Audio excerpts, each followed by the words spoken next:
mayo abade ti say chese wo ye wo hu bi pa ya enya asam ketwa ene ne yeti abayo bi a wo ye Nigeria ni chidimma an wakwaku nyamena asam pa enya asam ketwa na wo papa wo ye CEO television CEO abayo a wo ko ni suku wo de na ekoye den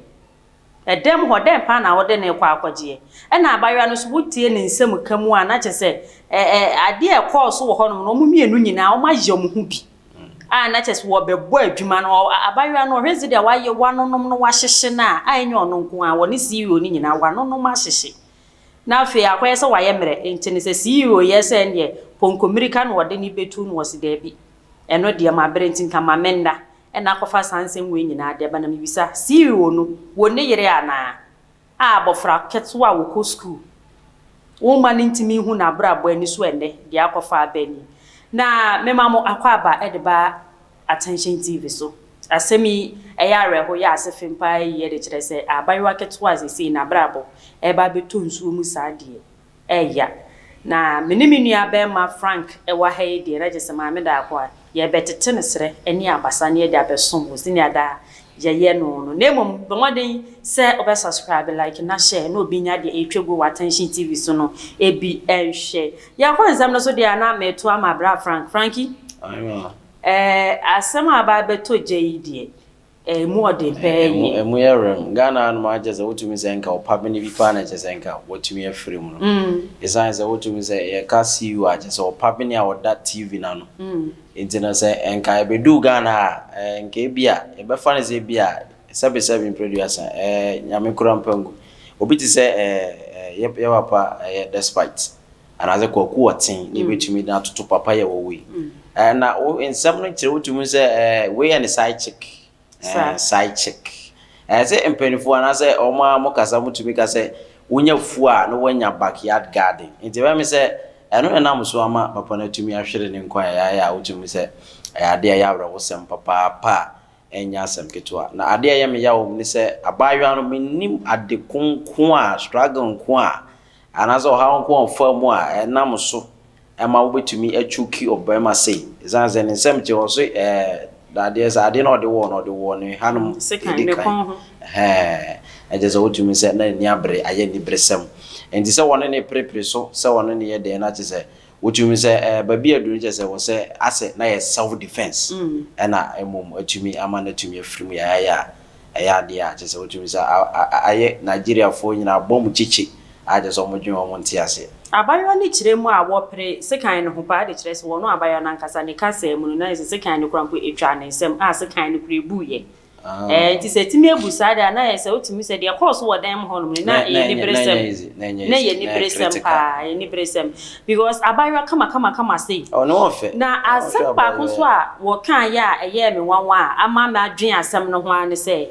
kwanya wo fa so a wo hia papa ne nyese ebia wo no nam ne kwan na papa na nkasa ehunu ena wa frɛ ne no mati obho ase afa adamfo okay wo se enam adamfo so ono oba no girl no enam na adamfo so na adamfo ena introduce ne kire papa no entimi bisa se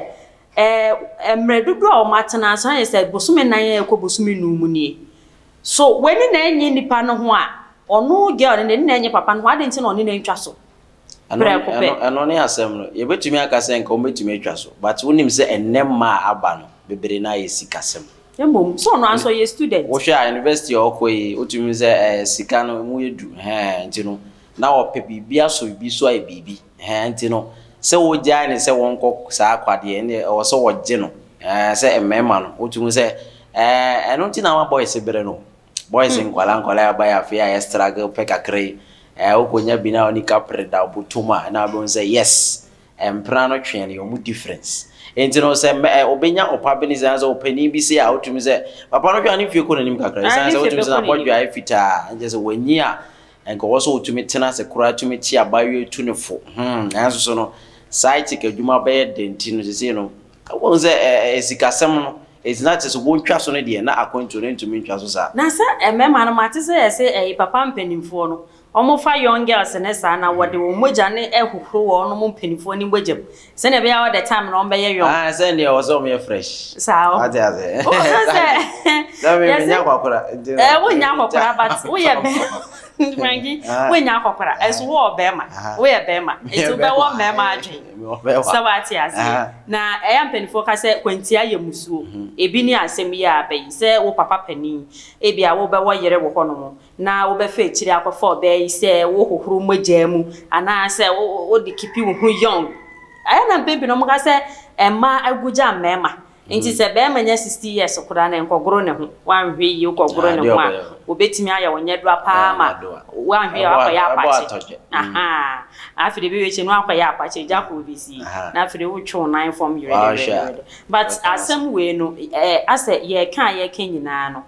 asefem asefa areho pa yi but ni nyina mu no wo se awofo ye hwe ese abre nyina ye bebre ye mogya ni abobra ato kwa mayemma e de kire se de bia ya meka se wonu mo ko university ni ade nyina wotena se na wosese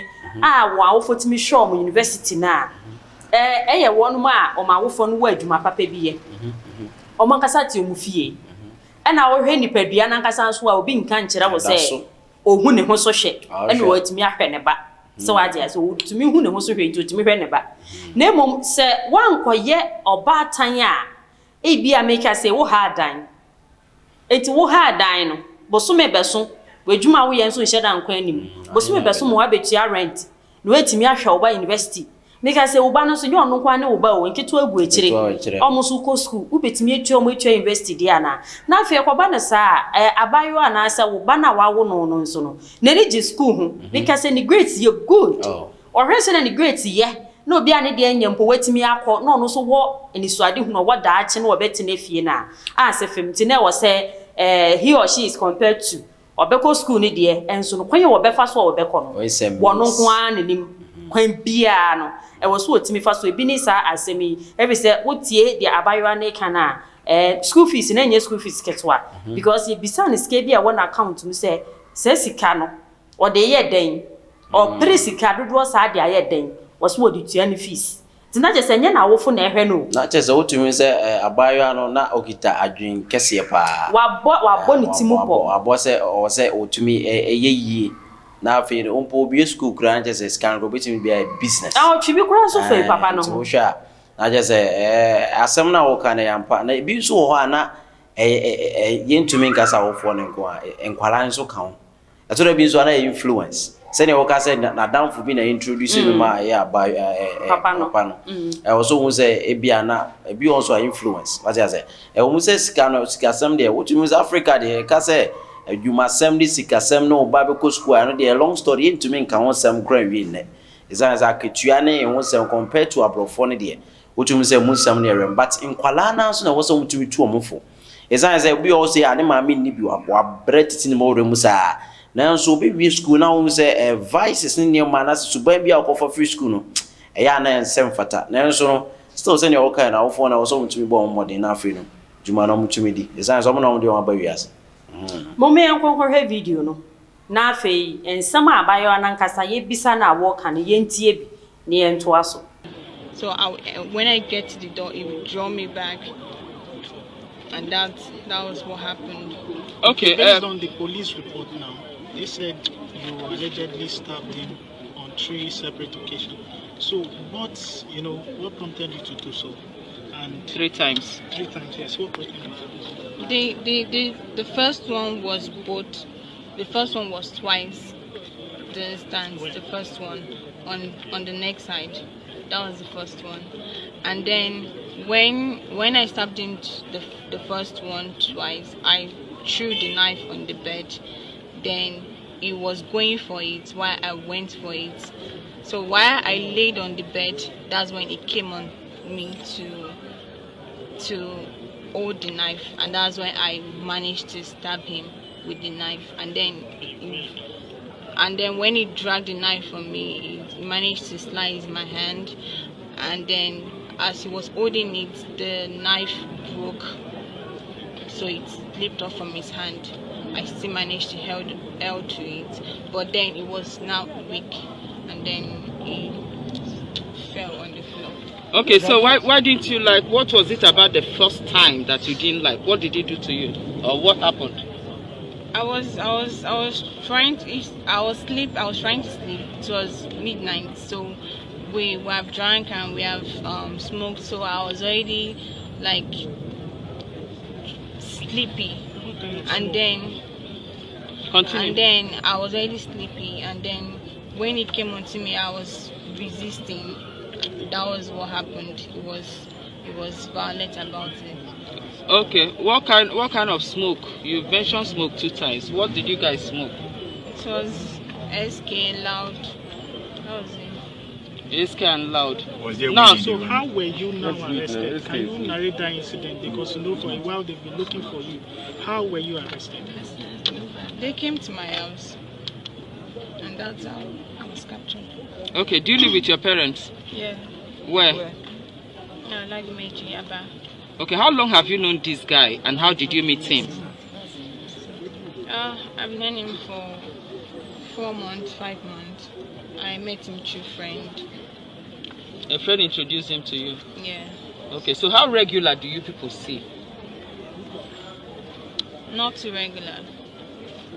Not too regular. And you were saying he was coming for you. You understand? That's and not you were tired. I need you to explain that part, because you know a lot of people could term that to mean another thing. When you were saying you were tired, he was coming for you. What do you mean exactly? I was tired. I already drank. I already smoked, so I was feeling sleepy to sleep at that time. That's what I mean. Okay, so how long did you guys stay? Did you check in on Sunday? When did he die? Which day did he die? And when did you leave him? And how were you able to escape from the room after killing him, or you just walked away? Well, while he was lying there, I changed and then I left the room. I looked for the key for where he ate it, and I left the room. So when you escaped, who did you reach out to? Where was the first place you went to? I didn't reach out to anybody. So how do you feel when you know that you have killed somebody and you just sneaked out? How do you feel at 21 committing this kind of crime? I didn't feel good. I withdrew some money. How much? About 280. Not 5 million. On confirmed reports have you that in your original account you have about 10 million naira. How did you get such amount of money? That's not my account. So how was it traced to you? It's not mine. Have you got any sense of remorse after committing this crime? I felt a lot. I confirmed because I was just a But you didn't tell $5 million. anybody before that you I confirmed because I just said that after the $5 million. No, $5 million wasn't going to my account. 280, I said. What did you plan to do with the money? What I plan to do with my money? The money you withdrew from his account. To pay my fees. Okay, now the guy who brought the drugs, who called the guy, whose customer is that guy who brought drugs to you guys? It was the one that called me. Is it the first time the guy came to supply drugs to both of you? I don't know. He's always having Nti sɛ wa wo hwɛ video yi na afi wotie nsɛm abayewa yi ɛka na wotimi wu sɛ wo gina hɔ nankasa no wanu ne ho de enso no de besie no enye si na de kan bi san ho sɛ anonom ne ehye na ano wo ka no ɛde pa na no wo no me de pa na no wo hye a papa pani wo betimi ayɛ wo ba wo wo soso kra wo ne na ehye omo hye wo ne ne no shisha ne wo hwɛ drink ne anonom ne shisha de anonom de sɛ betumi ayɛ nsa Osha abrofo nsan bi na se ehia boko wi ne nkoye onya ice cube akra guma aha na se nsa no ode no ohwe ba bi o mo hye na atum se high level for enya protection one city dey obra ne de o mo ji o weni what timiti ase aje se wotum se ni je na so no papa mu asa no na nkeni se menim se nka wo so esa eni so esa batum se wotum se abayo no odi bonni wie no what do baby out to me say in Huaba the Abana so I'm branding so Musana now we know shake is a baby a duty I just saw near Mbra I couldn't and it say we said your guys or mono be almost she and so now where say or badi and can hold into me more bear man and so near maybe I can read him the man high grade high grade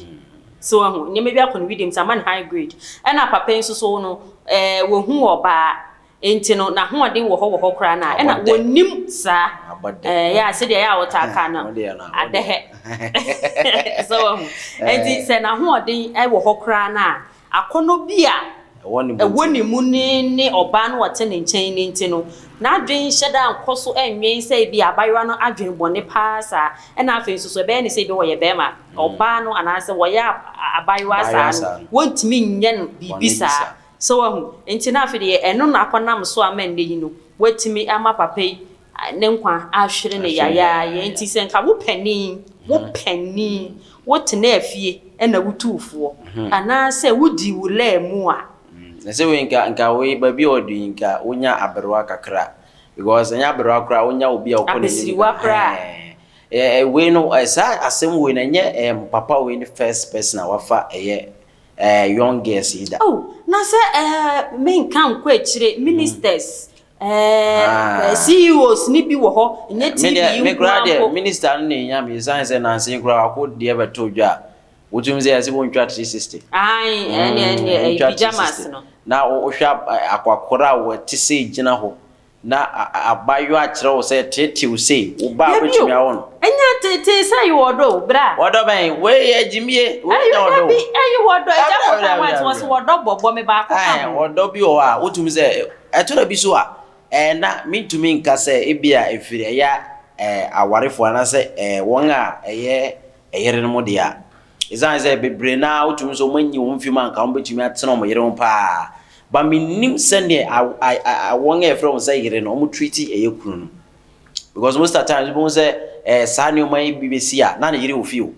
yere ofia wotum say wo hwe ana eno no na yan kan say enkwan ba ko no na afro no na me twen am wa wie no mabisa because mema na mo asem ai bi dodo na ta bi na kan dodo na ta kan say wutimi nim kwan ba ko ebe fono enti wo mu e wo se wo sesam na wo sesam a enka hwe na sesam ko wo level so wo na we di abofra wo bone bra wo free sa enkwan ba ko no mu a e wo se ko to fra ehye wada ze enkwan na wo se ba ko no ehye chen di ugusu a wo nom no wonim say ye hyesan so etimi hye umi ni mu di say no de no ope say wonya tise no wo nipaduam ti na wo fa hyehye and now for so ade a yes I takes for no de win yom ne say dressing so kan ay bia na maami a ye kan wase mu aberwa wotumi say wonya aberwa ko abasiriwa enti no hwe ne dressing compared to side chick na bio na difference so and now for so hwa now for so hwa ebia nioma bia atumi atete egu ne wotumi say shape ne nioma na biwa na bafom age hu eto de bia no so kan na me de mu say wotumi efachire na nse ne nyina mu kra no de ye wode wodim se nipa no hia no nya sana no otie wono so no ogina no ho so pa ma no ho ye wakono nti a okeken ne ma di sisi ye ni enti se bedu baabi na so wo brasia aya na ye papa prophet Eric Enchi wo ka asem bi se wo hwe oba yi a wo mo abre wantem nemum o ma wo ba bre wo ye adwuma den bebre a emane go ena ye no kren so emma bebre wo ho no a wo boni fie kire wa wo be ko wachi enso so no wa babra wa nyini agane mfie so wa hu enti senya wo be so wo ba animu no se ya ho fe ye ton wo store ye ton slay queens omo ne nam hibra eja ko asem bi ade bia mekenne me kan eja ko asem pa de kire se ni nsem bi esisi nsem bi so wa se wo pa yiwuti na me susu meyi meti yenyi na ho ne hwese emienu hwan na no ho ofe e ma de times ye tinwi na ya na ma ye ho ye fe so wa hu an wo fe wo store wo be isi wanyi se den wa ye se den kura na wo bowura store wo nya ne makeups nya de ode be hye ne tini se ne wo bisisi no atade a wo be sha wo be san so gina ne na so ama wo no ayo papa so wa hu enti se skills bi mpo na atosin a no wa kire ne se ya sesam nemo wo be yes slay queen no mo no the target ene na mo ebia ne sa abayo ti bi se baako cry baako a just popular pa just watching di Ghana 300 million. And I will bet you. Ah, one night 300 million. And no price there crowd walk be who can 300 million no. Nature say utumi say 18 member in Kitu ayaba yebre because 300 million that be na mebo boy sika no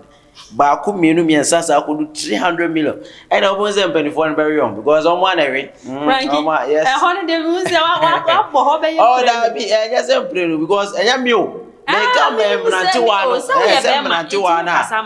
Mranti one ban. It is out to me so yebreno. Because utumi say by the time when you 300, I just say 18 am kusu yai.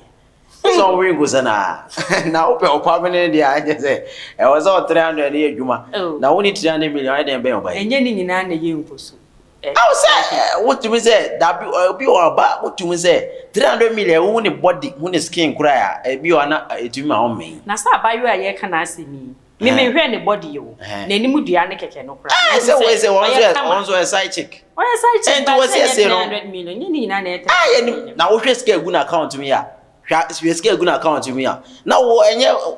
how many months o matter 4 say 5 equals 6 yeah 5 to 6. Now we scale go account me obi oye osuja ni anase obi oye abrante we so obe de to me nyeska we nya want to me it's make us say any empanifo empanifo am gu zuro ya wo na very papa no je say yenso ye na embrante na musa je say omu hia bia je say omu so what to ya sami akwa Ebusiafo asema ye kan no enye ni nyina na de be yesu ene de be ya reho de nanso no ensem bi wo ho no ma ya na ne kan no edin nanso so no ano ya ene de be kan de kire se asem ya akoso yi sebe se wabusuani bi a ekabe hawo anampo sa abofra no eye wo be bi a enka wo so wo be di ya wo kakra emfa ho mpo se de wo ye no wo ye de apre ne daachi no be de kire se wa pre daachi akosi nachi se kobane si ye chi abaye di na to mu a se level 300 no wadu mpo a se waka chi e wa abrabom ebreben e na wo kwakodam wunnim emfidudu a ye de be ma wo ukodam sa emfidudu yi nyina chi na afei wo ba afei na wo be hya ase anasa wo beto aso na hwan po na be kai wo se na wo ba school ha afei ene ye be ko office akopɛ documents ehu se na wo ko school ha na no so krampo no wo ye ex convict ano emfa so wo uko pedjuma bi kura be ti eno kura na eden se obenya adwuma enti ye besere ese awofo no umye fie ne ntofom emfa ho ne abofra bebia wanyina du mesofo bi ka asem bi kire me wo se wo ye wo baatan na se wo a obaatan wo dwene wo ba ho a kosisi nyame befre wo akwa asamando ansa waja wo ba ho dwe emfa ho embo se wo ba nanyi no ahya adwuma ase waware awo ne ma no ne nyina achi no wo da so adwen ho enti mesere se awofo mummie nwi yembe yi ho samre a mmofra ne susua no ene wo se ye dwen won ho ne ye bobra pa bi ana ye nhihye ye pa bi de to hode ma won mo se ne be ye wo kine bi no so obeso wo ko anim wo abrabo mu a enkoye wo hawo na kwansidie bia no enkotwintwa wo akwam e de kire se so otimi si yie e wo abrabo mu ena wo mmiri wo abom no ubetimi ada asoda ye pa enye se wabo abrewa na afei ena tizese da bayo asemi akobe e bia na maame agogo a ana ne papa agogo a ya ba be frɛ wo ese wo baba na ye sei ya che no now instead of say enka samre no wo da no ana wo dwudwu wo ho akonwa mu no na afei na oba abrewa na se papa abrewa akokora wo de entuma ebesi wo yam oba abrewa na afei akokora nso de shirt begu kon hu se wo ko police station eno no emwa ente hu behia se me de empepi na batan no ho no ne hia me e de kire se wo pedachi yie de ma wo ba e na wo hu se de abetete nene eno de ade da so wo hu dachi pa wo ma wo ba e be din menka ne se eye fusa ese ye betimi abobra pade atoko de nanso no wo se ye mankola ni hu se bi ni ho na se ye ntimi mpushi to that extent krana kakra ye de be ma wo no mu no wo se ye boa no ye hwe ne ye tete wo mo sa akwan no so na enibre enkoba wo no ma afa no mu nkotieti abonten abrebia ye nya ye mofra ne namfofo se na be ya bibia obi wo ho no ma sebe nse hunu kura no otimine ne baka ni nyina no wo ye ne se ne be ya o kine bi no ene be bi se ekoso wo ne bana brabo ma wontimi emfansie ono ma me no sa obetimi aka kire no enti hu behia ese ye mane daachi ye behwe ni ye pa Frankie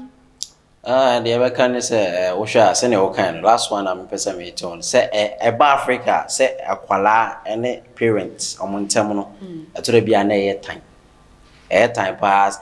akwala kra pia fia abonte abafia obeka say tia e betia no sa ya no ne ade ha Africa parents pa nti yesere mo check on afa isu nkwala no boko school a focus ya do go to school se kusua de wa ababa wa say okopie school na wo focus esua de na nka we emma what you say nti no ye betumi aka no no san say asem na abande ni nyan na nso no atwase yetumi eka ho asem Frankie aka na sa de ne de mesumi de betwa so ne say yempanimfo no yempanimfo papa mpanimfo na bi wo bi no wo mo nsam wo bi no hwe wo betumi aye nnwuma bi wo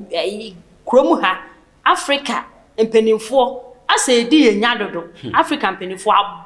aburo CEO awuda TV station ano wo wusika